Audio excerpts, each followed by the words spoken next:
You bitched at me for being up because every time the kids would start to bicker, I'd get on their case. We fight every time we talk. Every day it's like walking on eggshells. We need to But see, why are you doing this? Cheryl is very strong-willed. Kevin is controlling. Do you not get? No. I need to feel the way he does. Otherwise, I'm just plain flat wrong.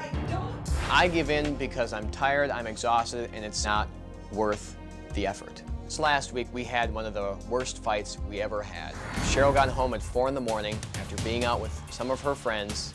He started chewing me out. I told her, if we're not talking about this right now, then I don't want you to sleep in this bed. He grabbed every single pillow, yanked him, and threw him on the floor. Cheryl and I were face to face, just screaming at each other. He literally came crashing back into me, butted his shoulders into mine, and was screaming in my face, "You pissed me off." I told her I was sick of her always being such a controlling that she doesn't do a damn thing around the house, and it's about time that she got off her ass and did something. That night, it definitely felt like all we needed was the papers in front of us, and we would have signed for a divorce. Kevin and I argue a lot about me going out with my friends. I think that's a crock of He's not a bar scene person. Never has been. I can't stay out that late. I'm normally the one that's up with the kids the following morning. He was always my best friend, and I miss having that. And if it takes separation and divorce to get that back, maybe it's a sacrifice that we have to make. What is the issue that's going on between you guys? And I know there's more than one, but you got a major issue here. What is it? It's obvious to me. I'm just curious if you guys have any idea what it is. It would be nice if it was that obvious. Oh, it is? I think in some cases it's a control factor that Cheryl's very strong-willed. I'm looking for just a little bit of flexibility in her, and I'm sure she's looking for some of that. Okay, do you realize you're not answering my question? You're justifying your behavior. I broke down the 4-hour fight, too. 7 times you got physical with your wife.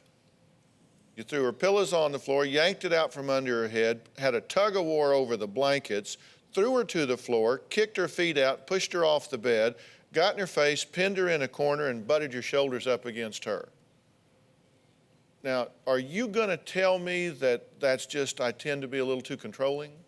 With those statements, it makes it sound like I'm very controlling and very physical, and I'm not that physical in our relationship. Is she lying to us about these things?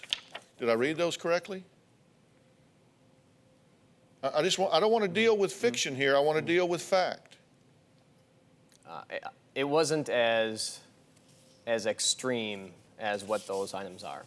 Okay, so you lied to us. Those things didn't happen. No, they happened, but I think when you put him that bluntly, I think he's afraid that he might look abusive. And it's one of those things where it happened in a fight out of rage. Because he's not an abusive person, but that was an abusive fight. It was abusive. Just, okay? I'm sorry. Okay, listen, I want you guys to get along. I really do. But this is not okay. I mean, I got your card over here, too. I mean, yelling and screaming and name-calling and door slamming. I mean, it's just not okay. Do you have a story or a question for me? Click the link in the description and tell me what in the world is going on.